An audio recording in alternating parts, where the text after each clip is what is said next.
Shalom, selamat pagi saudara yang terkasih di dalam Tuhan. Eh, Pagi hari ini kita mau berbicara melanjutkan kembali ya.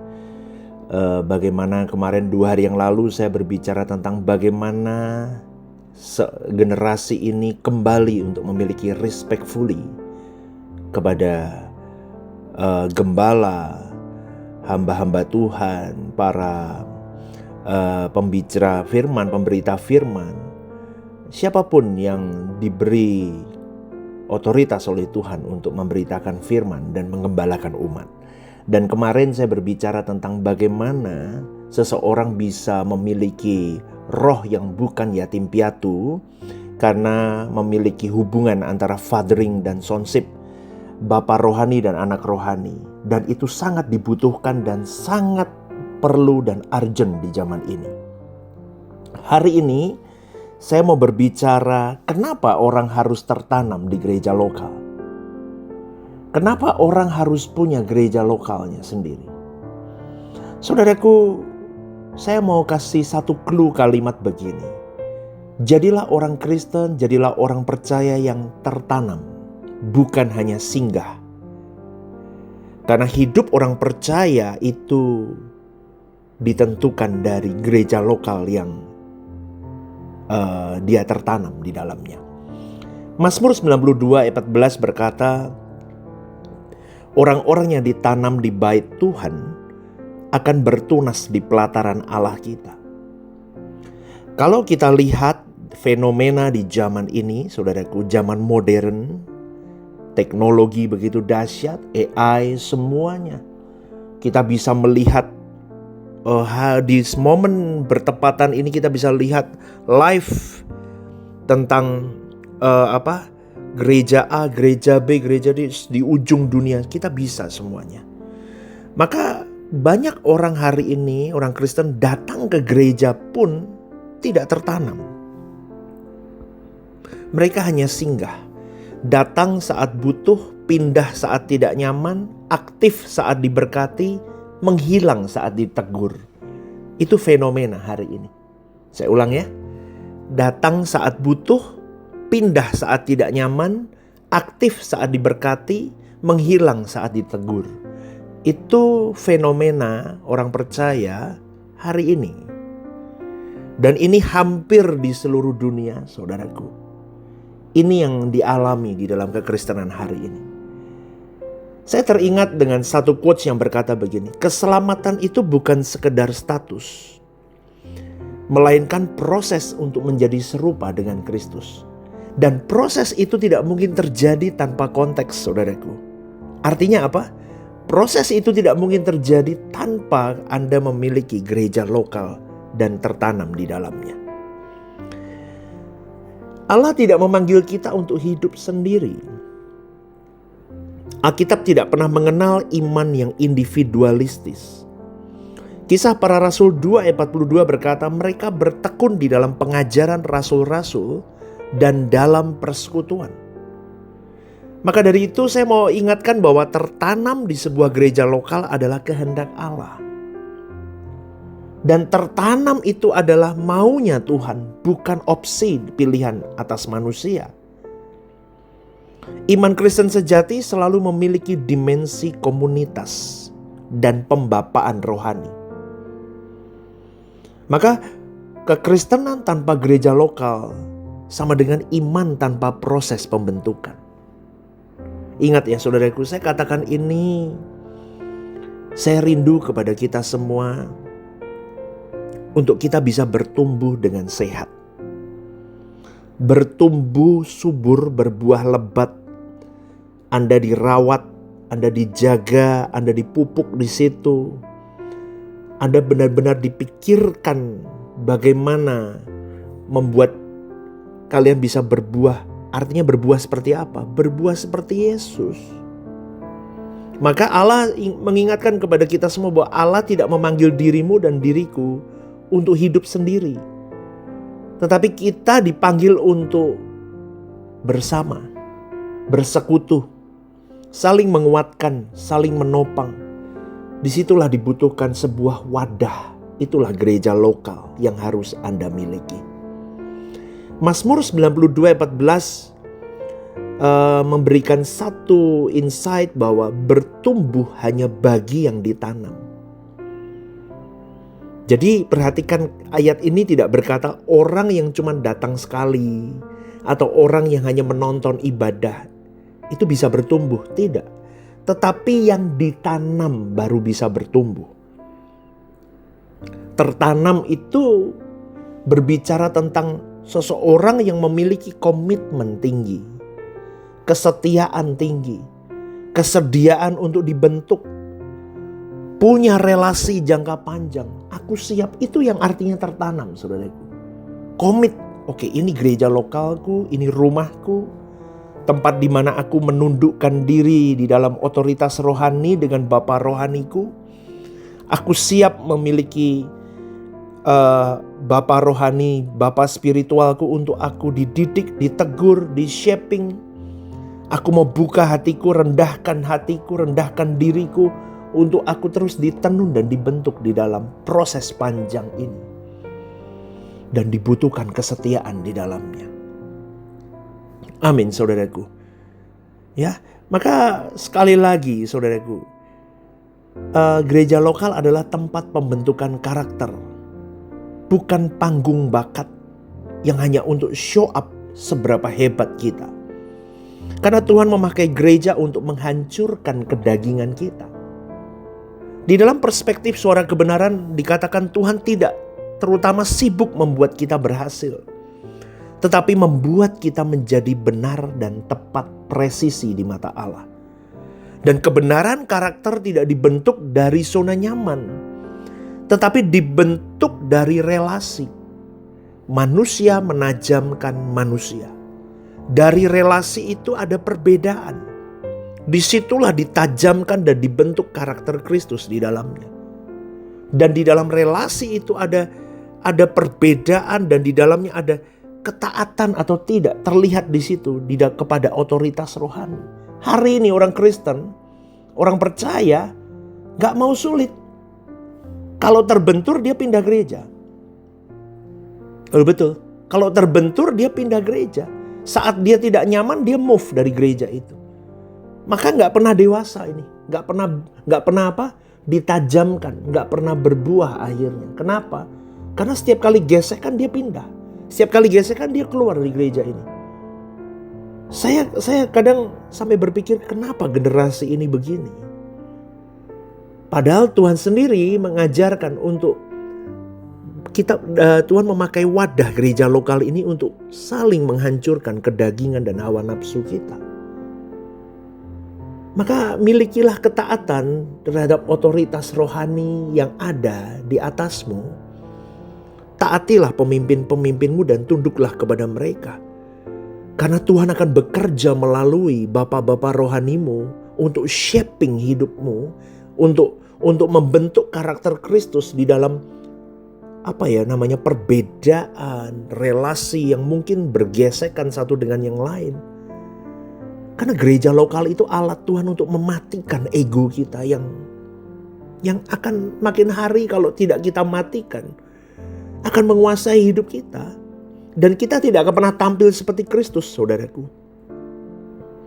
Karena dengan gereja lokal itu akan menjadi alat Tuhan untuk mengkoreksi motivasi kita.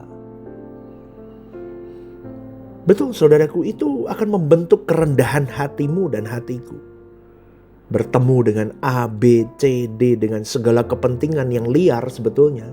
Jadi satu gereja lokal. Di-shaping dalam otoritas rohani. Dibentuk, dididik, diajar untuk semakin serupa Kristus. Wah, itu pasti akan ada gesekan. Tapi setiap orang di dalamnya akan berubah lama-lama. Oh, aku harus seperti Kristus. Ajaran masuk, kebenaran masuk, didikan, teguran, shaping, bounding, unity terus dibangun. Saling menguatkan, saling menghibur, saling memaafkan, terus saling menopang. Akhirnya yang dulunya ego dilebur jadi satu kepentingan Tuhan. Itu saudaraku. Maka saya katakan Tuhan memakai gereja lokal untuk menghancurkan kedagingan atau manusia lama kita. Dan orang yang tidak mau tertanam biasanya tidak mau diproses sebetulnya. Sebetulnya hanya itu aja sih masalahnya. Malas ngapain aku masuk gereja lokal. Udah datang sebelum doa berkat, ciao, pergi. Datangnya terlambat sebelum, kalau sudah banyak orang, dia datang duduk di belakang, sebelum doa berkat cabut duluan. Banyak orang begitu, saudaraku. Ini orang-orang yang tidak memahami esensi doa berkat dari gembala. Mereka tidak memahami itu. Cabut duluan, buru-buru dia, ciao dulu. Maka saya mau katakan, saudaraku, sebetulnya orang model begini memang tidak mau diproses. Kalau dari sudut pandang psikologi rohani, saya boleh katakan orang yang mudah pindah gereja itu seringkali alergi terhadap koreksi. Betul, saya ngomong begini apa adanya, saudaraku.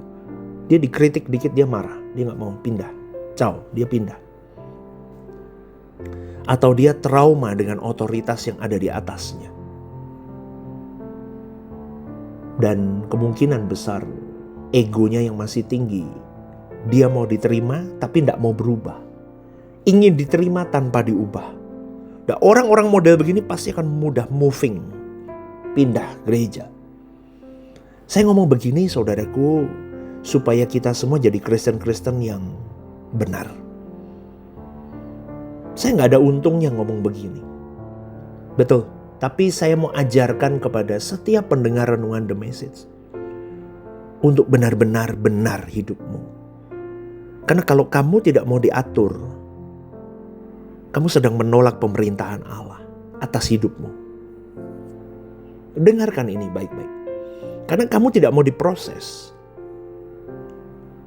Bersyukur kalau di gereja lokalmu itu diberi makanan keras. Tapi banyak orang Kristen hari ini gak suka. Yang ada lucu-lucunya gitu loh, pastor. Yang buat ketawa-ketawa terbang. Lah kamu tuh mau nonton komedi apa mau nonton firman? Atau mau dengerin firman yang utuh? Ya mau dengerin firman yang utuh, tapi dibuat yang lucu-lucu. Aduh, saudaraku. Tuhan Yesus memberikan gambaran tidak jadi pelawak di situ.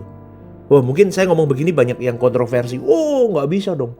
Biar nggak ngantuk, pastor. Biar ini, ya terserah. Tapi for me, membawakan kebenaran firman itu harus dengan hormat. Untuk saya ya pribadi. Karena itu adalah suara Tuhan. Ya, tidak bisa sembarangan, saudaraku. Makanya kalau dulu ya senior-senior saya lihat pendeta-pendeta berkhotbah, bahkan mau kencing pun marah loh. Itu pendeta itu bisa ditegur. Ketika firman disampaikan, kamu harus kusuk mendengarkan dengan hormat. Hari ini enggak anak muda main HP. Jangankan anak muda, mamahnya juga main HP. Firman Tuhan disampaikan dia main HP. Kalau enggak bobok siang. Ada yang begitu, saudaraku, macam-macam. Karena mereka tidak memahami bahwa kamu duduk di gereja itu bukan absen ke Tuhan. Tapi kamu harusnya menyadari bahwa kamu harus memberikan hatimu, kamu sedang memberikan hatimu, pikiranmu, perasaanmu, jiwamu untuk di-shaping, dibentuk, diproses oleh kebenaran itu sendiri. Tapi kan tidak banyak orang paham itu. Maunya makanan ringan. Maka berpuluh tahun ya begitu-begitu aja Kristennya. Gak pernah sadar tujuan Kristen itu apa ya. Kalau di Rehoboth Semarang jelas. Tujuan kekristenanku apa? Berubah karakterku, berubah paradigmaku. Dan aku ingin semakin seperti Kristus. Kenapa pengen seperti Kristus? Supaya aku tidak melukai hati Bapakku Elohim Yahweh. Itu jelas. Saya kira Rehoboth Semarang jemaatnya sudah paham itu semua. Maka hidupku harus outstanding di mata Allah. Nah, itu jelas. Itu yang dicekokkan kepada jemaat yang ada. Lah setiap gereja lokal punya fokusnya masing-masing, saudaraku. Tetapi saya mau katakan, kalau kamu tidak mau diatur dengan otoritas rohani yang ada di atasmu, kamu tidak akan pernah tumbuh menjadi seperti Kristus. Karena gereja lokal adalah wadah otoritas dan perlindungan rohani. Ingat ya, domba tanpa kawanan itu mudah diterkam oleh serigala atau binatang buas yang lain. Yeremia 3:15 berkata, aku akan memberikan kepadamu gembala-gembala menurut hatiku. Itu kata Tuhan. Gembala itu bukan hanya mengajar, tapi mengawasi jiwa. Kalau saya pribadi, saudaraku, karena jemaat yang saya layani belum begitu banyak, ya, saya masih bisa notice, meskipun saya tidak tahu namanya. Di dalam doa saya, kadang saya doakan, Tuhan, ibu ini, Tuhan, bapak ini, Tuhan, anak muda ini loh. Saya kira dengan saya berbicara itu Tuhan tahu siapa yang saya doakan. Tapi tiap hari saya bawa nama-nama kalian di dalam doa saya, syafaat saya tiap hari. Kenapa? Karena domba tanpa covering dari otoritas rohanimu itu bahaya, saudaraku. Dan orang yang tidak tertanam itu sulit ditegur. Dia tidak terlindungi. Dan orang model begitu mudah disesatkan dengan ajaran-ajaran yang tidak tepat. Maka John Bevere berkata, spiritual authority is not to control you, but to protect your destiny. Itu kata John Bevere. Maka kalimat tunduk itu bukan jadi budak, tapi jadi murid. Jangan salah loh, saudaraku. Milikilah ketertundukan kepada otoritas rohani, kepada Bapa rohanimu. Artinya apa? Bukan jadi budak, tapi jadi murid. Mentality seorang murid. Submission itu adalah jalan salib membunuh keegoan diri. Submission itu adalah jalan salib yang membunuh keakuan diri, saudaraku. Yesus sendiri dikatakan dalam Filipi 2 ayat 8, ia taat sampai mati. Kalau Yesus belajar taat sampai mati, terus siapa kita kalau menolak proses ini? Maka pada pagi hari ini saya mau ajak kepada kita semua, milikilah ketertundukan diri, jiwa, hati, menjadi seorang murid. Saya gak peduli berapa puluh tahun kamu udah jadi orang Kristen. Tapi kalau Anda masuk di dalam otoritas rohani yang Tuhan izinkan saya gembalakan, milikilah ketertundukan hati, jiwa, dan diri. Supaya impartasi spirit itu turun. Kau jadi murid yang bisa dimuridkan. Kau akan jadi seorang pemimpin suatu hari nanti. Amin, saudaraku. Gereja lokal itu adalah tempat misi dan penggenapan panggilan Tuhan. Karunia diberikan untuk tubuh, bukan untuk diri sendiri. 1 Korintus 12 ayat 27 berkata, kita semua adalah anggota satu tubuh. Karunia tanpa gereja menjadi liar. Karunia tanpa gereja berpusat pada diri sendiri. Dan akhirnya akan kehilangan tujuan ilahinya. Maka hidup orang percaya bukan untuk mengejar berkat, tetapi menyelesaikan agenda Bapa dalam hidup kita. Dan agenda Bapa selalu dikerjakan melalui gerejanya, saudaraku. Dan panggilan itu tidak pernah berdiri sendiri. Ingat, Rick Warren pernah berkata, you cannot fulfill God's purpose for your life by yourself. Gereja lokal itu akan memberikan visi arah dari Tuhan. Memberikan batas-batas, memberikan koreksi, memberikan konteks-konteks pelayanan. Di situ akan ada shaping yang jelas, saudaraku. Dan akhirnya buah rohaninya akan lahir dari kesetiaannya. Di dalam komitmen, kesetiaannya, ketertundukannya. Coba lihat, buah tidak muncul dari orang yang suka pindah-pindah gereja, saudaraku. Betul, saya katakan ini demi nama Tuhan yang saya layani. Ini momen di zaman ini. Sering bandingin gereja ini. Beda, jangan bandingin gerejamu dengan gereja orang lain. Karena setiap gereja pasti punya visi yang Tuhan taruh masing-masing. Jangan suka kritik, tapi lakuin, bantu bareng-bareng. Jangan ini kurang ini, gerejamu kurang ini, gerejamu kurang ini. Ayo ikut bagian, ikut nyemplung. Kamu akan tahu proses panjangnya sebuah gereja itu bisa berdiri, saudaraku. Tinggallah di dalamnya, setialah di dalamnya, taatlah di dalamnya. Milikilah hati mau dibentuk. Karena kesetiaan adalah bukti bahwa kita sungguh hidup bagi Allah, bukan bagi kenyamanan diri. Amin, saudaraku. Maka sekali lagi, saya tutup dengan satu statement. Kerajaan Allah dibangun oleh orang-orang yang mau tinggal, bukan yang mudah pergi. Lukas 16 ayat 10 berkata, barang siapa setia dalam perkara kecil, ia setia juga di dalam perkara besar. Sekali lagi saudaraku, dukung gembalamu. Dukung semua program gereja yang ada di tempatmu, gereja lokalmu. Doakan pemimpin-pemimpinmu. Ambil bagian di dalamnya. Menangislah bersama, tertawalah bersama. Amin saudaraku. Ya, Rehoboth Semarang, one vision, one heart for harvesting. Tuhan memberkati.